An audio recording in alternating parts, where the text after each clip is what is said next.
Hello, and welcome to the Hypno Travelers on the Magical Psyche Highway podcast. That's right. Your host and tour guide is Scott Prevett, a healer, hypnotist, and a magician. And your bus driver is Jason Gobelli, also a hypnotist, an entrepreneur, and a spiritual guide. Disclaimer, neither Jason, Scott, or any of our guests here today are licensed professional psychologists or psychiatrists. So please don't make any changes to any medication or treatments that you are currently on based on the conversation that you hear here today. Just hop on the bus and enjoy the ride. Trip with us on the Inner Revelation bus. That's right. Hi, I'm Jason. Welcome back to the Hypno Travelers on the Magical Psyche Highway. We are so excited to be here. We're headed over to the coast, and we get to hear a great guest today, don't we, Scott? Heck yeah, we've got the guest already. Yes. So Gila, how are you? Welcome to the show. Thank you. I am fantastic, and I'm very, very happy to be here. That's right, the great Gila Zak. And Gila, first, before anything else, please, who are you and what do you do? Oh, now that's a loaded question, isn't it? Well, who am I? Well, I am a person who absolutely is fascinated with human behavior, what motivates us at the unconscious level that filters through to our conscious thoughts, actions, and choices. And, what do? I spend my life learning about this. I spend my life playing in other people's unconscious realms, always consensually and respectfully and curiously. And yeah, I just think that life is far too interesting to sit back and just wonder about things. I think it's far more exciting to dig in and learn and find out why. Nice. I noticed you called it playing. So is it like playing when you do your change work? It is. And I very often use that word with clients. I'm like, thank you for letting us for this time to play, because there's so much serious shit in the world, isn't there? I mean, there's serious stuff all around. And I was interviewed once and someone asked me, what do you think is the most important thing that people should have? And my answer was imagination. The most important thing that we should have is imagination. And so much of us are using it in a negative way. And we forget to use our imagination in a playful way, which is something that we naturally do as children, isn't it? And so as adults, when we are invited into a space with a hypnotist to play, and we can use this therapeutically or spiritually or clinically, why does it always have to be so heavy? It can be playful. Nice. Well, we noticed you copyrighted the gallery. How playful was that? Oh, the gallery is fantastic. That's a place where you get to enter into which no one comes in without your permission, and nothing happens without your direction, and you're given a key. And we unlock all of these moments in time in which people are frozen. And I say, you're waking up to the shittiest Groundhog Day of all time. Let's set that part of you free.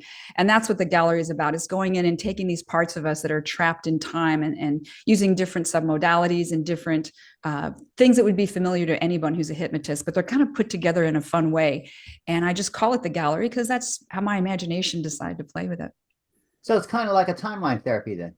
Yeah, it's somatic release therapy, it's memory reconsolidation, it's all kinds of things all loaded into one. Nice. So how is that different from your other technique, your two minds? Oh, yes. The two minds technique. So that one came about as a result of working with someone who was just really, they were really fighting every step of the way to make change. And so finally one day I just leaned in and I said, you can fight me, but you're going to pay me. Either way, you're going to pay me. So why not just let me help you here? And so this person was so analytical and just couldn't get out of their head. So I kind of incorporated some things I learned from dog training. And I, just invited that conscious mind to follow me over here and then just stay there, just sit. And, and then I just went to the other side and worked directly with the subconscious to direct to subconscious communication. And this particular person in the beginning, I had to get quite paternal with. And every time they started to try to turn their head away, I was like, nope, there you go. Stay there. Don't move until I tell you to move. And so it was kind of like born out of like, what else do I fucking do with this person? They're fighting me every step of the way. And then I just developed a process out of that I call the two minds technique, talking to both the conscious mind and the subconscious mind at the same time with different benefits to be able to leverage both. So are you Awesome. are you using trance with this? Oh, yeah. And what's interesting is that the conscious thinking mind will start talking in third person. Nice. They'll say like, well, Jason, it's going to help Jason because he's just not going to, he's going to be more confident, So sometimes they come out, I'm like, So you're going into those ego states. yeah. Yeah. So And they don't realize it till you ask them later. Oh yeah, I guess I was talking in third person. So you're a dog Nice. person. So does that often come up in your work with people? Is there a crossover in working with the dogs and people besides the two minds and being paternal and maternal? I would say no, not so much. This was just an anecdotal thing that, I learned about this concept of stationing a dog, and it doesn't get to move until you give it the command to come forward. But in general, I mean, we only have cats right now. The dog, it's been many, many years since I did the two minds, and unfortunately our dog passed, but I wouldn't say no, it doesn't really, I don't bring it too much in. Great. I'd hate to come over to visit you and you tell me to roll over and play dead. Well, you know what, Jason, it would all depend on if that's what you wanted to do, right? How suggestible to me are you, Jason? Okay, so let's do this. Let's throw this out here. Who are your mentors? I mean, where do you get all this from, and who are your mentors? Oh, wow. I'm going to answer this question in a way that honors my son. My son is a professional musician, singer, songwriter. And so I'm going to answer it in two parts. I am my own mentor. And I say that from a place of inner wonder and curiosity and honoring my own creativity and inspiration. And so, one of my biggest mentors is myself in the context of what more can I learn? How open can I be? How can I filter and process in a way that's going to not just help me grow, but help others grow? That's going to be playful, inspiring, and I'm expansive is the word I'm thinking. When it comes to other people being my mentors, I saw that you had James Tripp on your most recent podcast, which I can't wait to listen to. He was one of the people when I first went to HypnoThoughts in 2016. I might have seen him in either that year or the year after, but I had never seen anyone talk like him and phrase and the whole clean language and all this kind of stuff. And so right away, I was just enamored with his approach and his technique. So I kind of dove into a lot of his stuff. And so he's been a mentor. I shouldn't say a mentor of mine, but I really, looked up to his process. As far as specific inspiration and mentorship, I would say Kaz Riley has been one of my primary. She and I met the first year at HypnoThoughts and just kind of clicked, became friends. And then I've taken her sexual freedom hypnosis training and have continued to learn from her.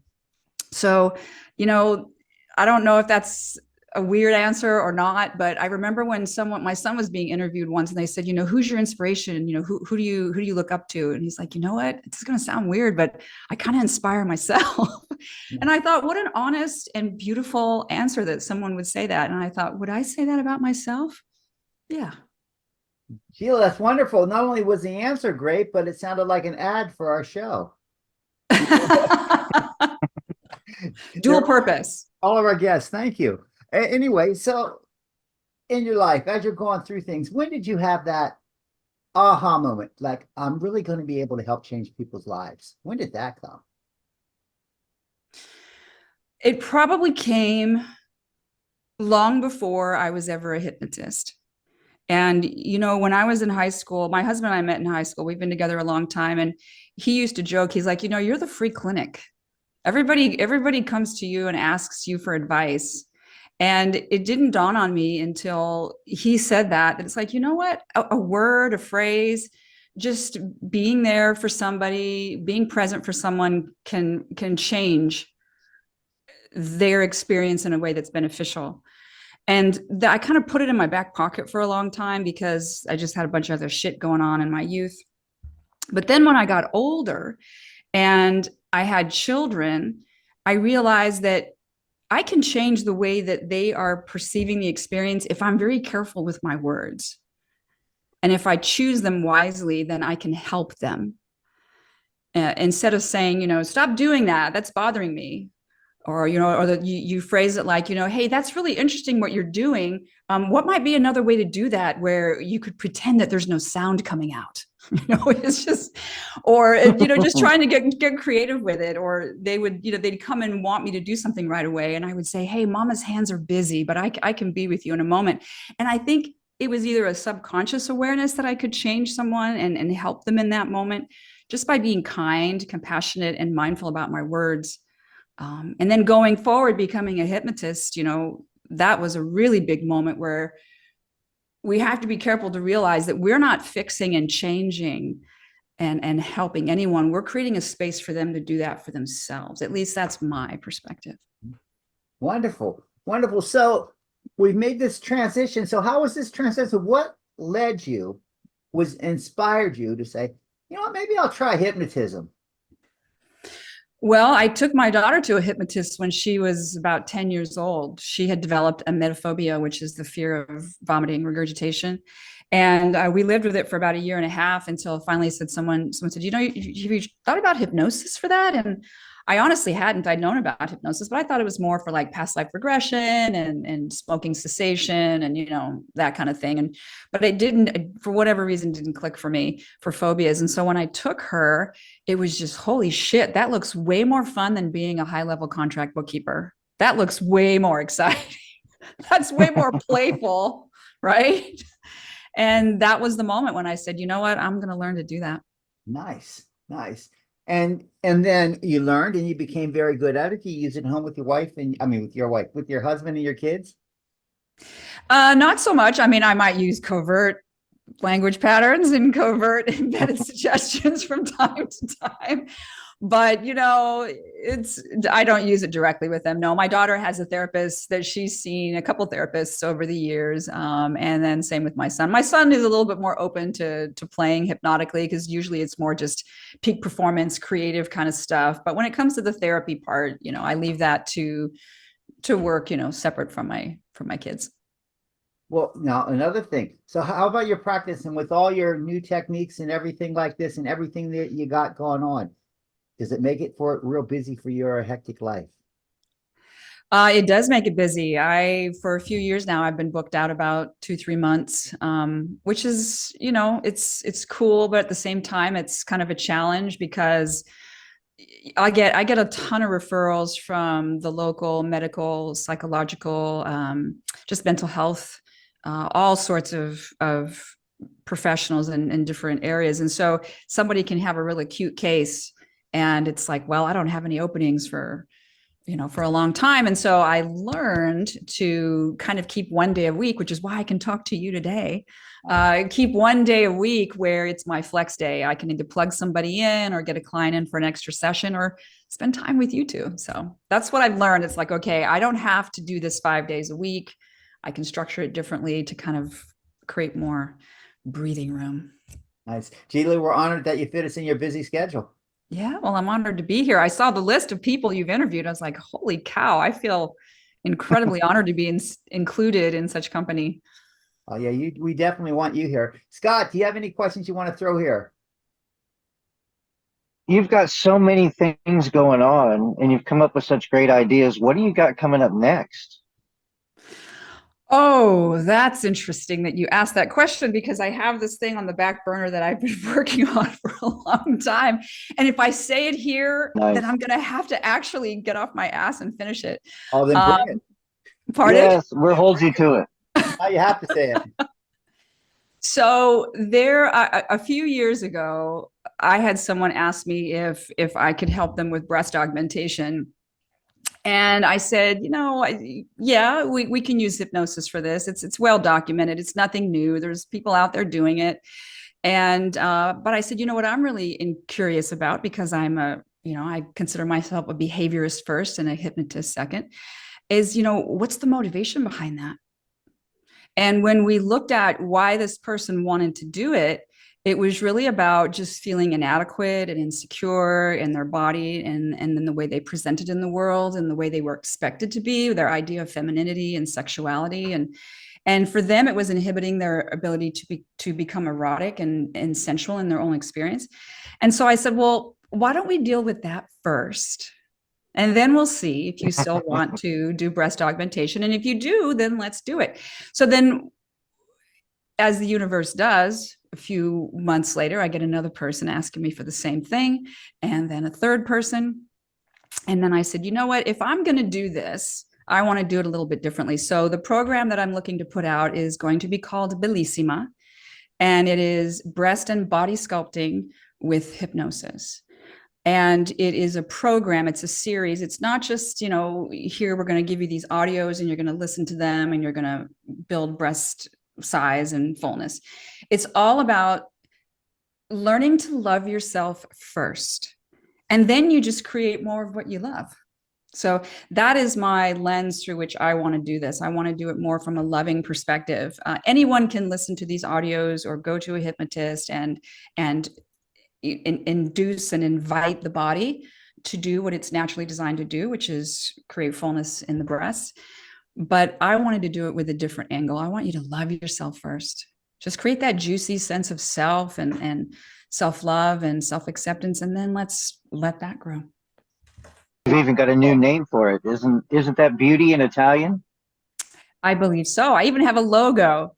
I've got it all out there. I just need to finish up with some of the nuts and bolts of it, because in this program you get 3 sessions with a hypnotist and to work through, those issues of limiting beliefs about your body. And then there's like a menu of different audios that you can listen to that are tailored to a person's suggestibility, because not everyone takes in suggestion the same, right? So I will have a menu and a library of audios tailored to that person's unique hypnotic personality. Nice. So this is a whole protocol. Is there a book involved too? Probably not a book. If the book were to be written in looking over my shoulder, I would say, yeah, there's that girl in high school who didn't feel good about her body and thought she wasn't enough. With her little A cups, she could barely fill on a good day. And you echo this all the way out here to here I am as a fully embodied woman who loves my body, teaching other women to love theirs. That's probably what the book would be about, Jason. Well, it sounds like you got that planned out a little bit then too. Maybe you've planted that suggestion. Thank you very much. I'll take it in. There it is. Well, they say that what the patient or client presents with isn't the problem, so you're right in line with that. Yeah. The issue is often not the issue, right? And speaking of presenting, you're presenting at Hypnothoughts, the biggest hypnosis conference in the world. You're presenting next month. What's that going to be like? Oh, I just love Hypnothoughts. I think it's fantastic. It's just my topic this year is going to be on supercharging your client sessions with dream therapy. So clinical and metaphysical ways to invite the client to process, problem solve, predict, and release in dream time. And it kind of just helps the sessions to move along, in my opinion, a little bit more fluidly. And then they get to see, these real-time changes that are happening at the unconscious level outside of hypnosis, because they're experiencing it in their dreams. Well, what about that client who doesn't dream or doesn't remember their dreams? This is where we help train the subconscious to remember their dreams. So the theory is that the main reason we don't remember our dreams is because we weren't taught that they were important. In certain cultures, dreams are a very big and important part of the whole life experience. But one of the reasons people say they don't dream is they're just not remembering them. But everyone's dreaming. The other thing is that certain drugs can inhibit the dreaming process. Drugs and alcohol can do that. And also, if somebody's in a really, really depressed state, they're very likely not dreaming as much as they need to, or at the right cycle that they need to. And that can actually compound their depression. So using dream therapy is a wonderful way to help people with depression. So actually, you deal with depression and you deal with things, and you get a lot of referrals from the medical community. So how did that all come about where you all of a sudden became the go-to person in your area? You have a lot of hypnotists at Wash. I think they'd be interested in that. Well, I am a graduate of HMI College of Hypnotherapy, and I have to say they gave us a beautiful business plan. One of the modules that you have to complete is how to create a successful practice. And they gave you all the steps. And I also have a background in business. And so I followed all those steps. I did everything. I made the flyers. I made the rack cards. I sent out the gift certificates to the doctors, the dentists.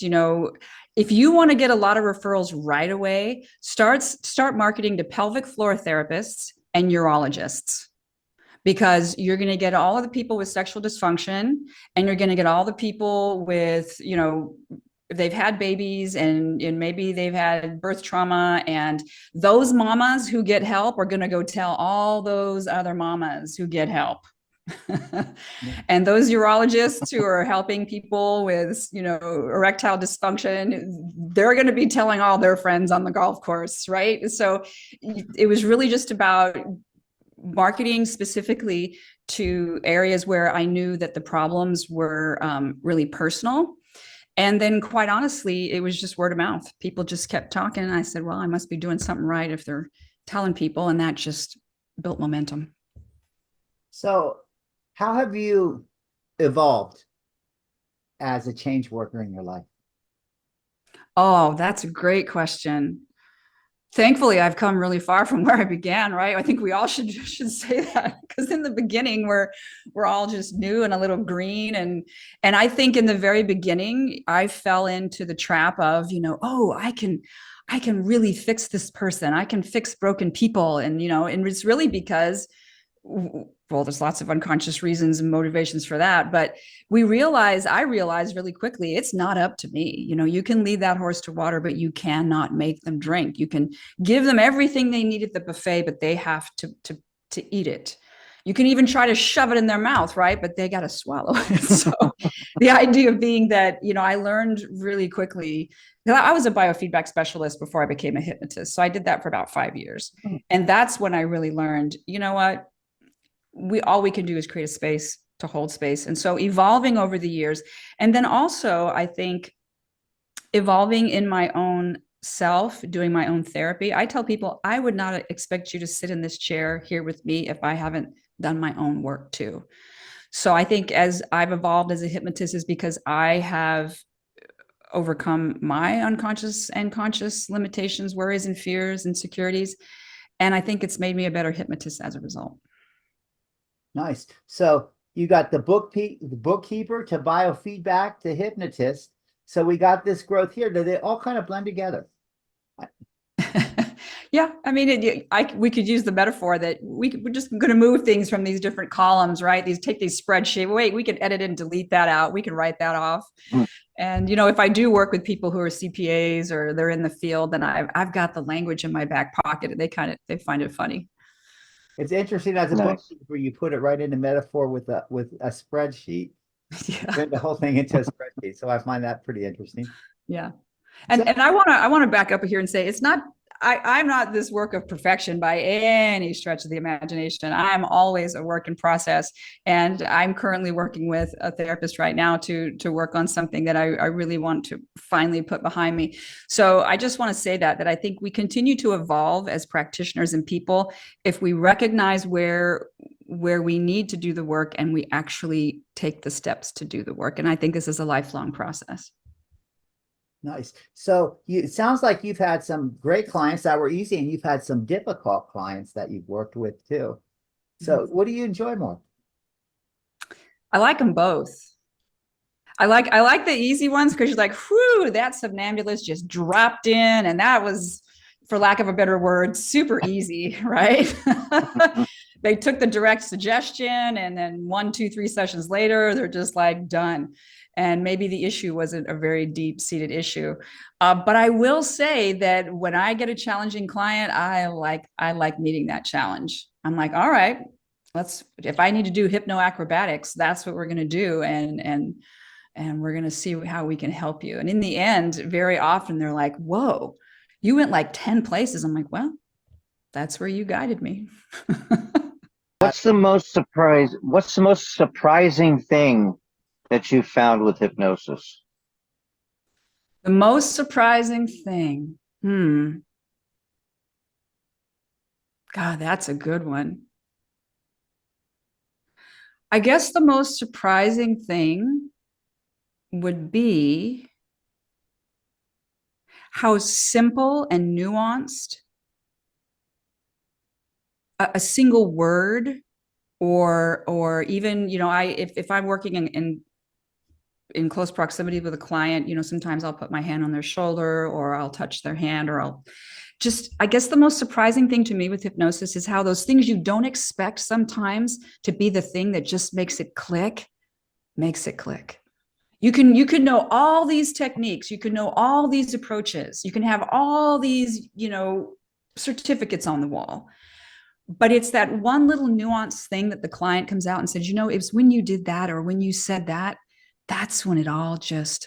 So I think that's what's the most surprising thing to me is like, sometimes we think we know this way it's supposed to be, but that little thing just surprises even me. Awesome. Right.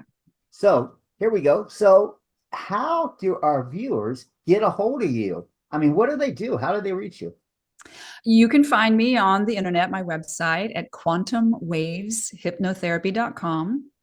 And I also have a YouTube channel of the same name, Quantum Waves Hypnotherapy. And my son's been encouraging me to put some more little audios and videos and things out there. So I'll be doing that. There's a few things up there now, I think maybe 3.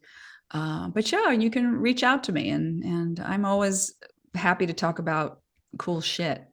I'm open to talk about just about anything. Nice. So where did quantum waves come from, by the way? Quantum waves. Well, the type of biofeedback device that I started with it was marketed as a quantum biofeedback system. And that is because it was frequency based. So it had about 10,000 different pre-programmed frequencies, and you would hook up the client with these little wristbands, ankle bands, and a headband, and you would interface with the computer and the biofeedback device. So think of it as like homeopathy, sort of, right? It's just the frequency of the remedy or the I won't want to use the word sarcode, but body tissue or the emotion.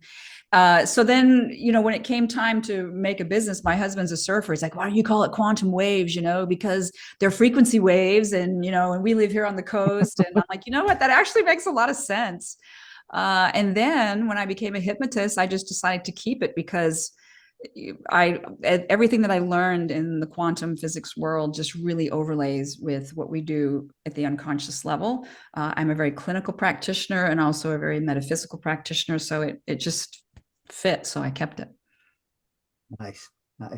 Okay. So now we got another question for you. This is a big one for us. For our viewers, what's your words of wisdom? Words of wisdom. Don't take yourself too seriously. Just we can all get caught up in making things bigger or more important or more serious than they need to be. And certainly there are times that call for that. But in general, if we can't laugh at ourselves and find humor and irony in our own shit, then we need to take a chill pill. We need to relax for a moment and recognize that, we're human. That's right.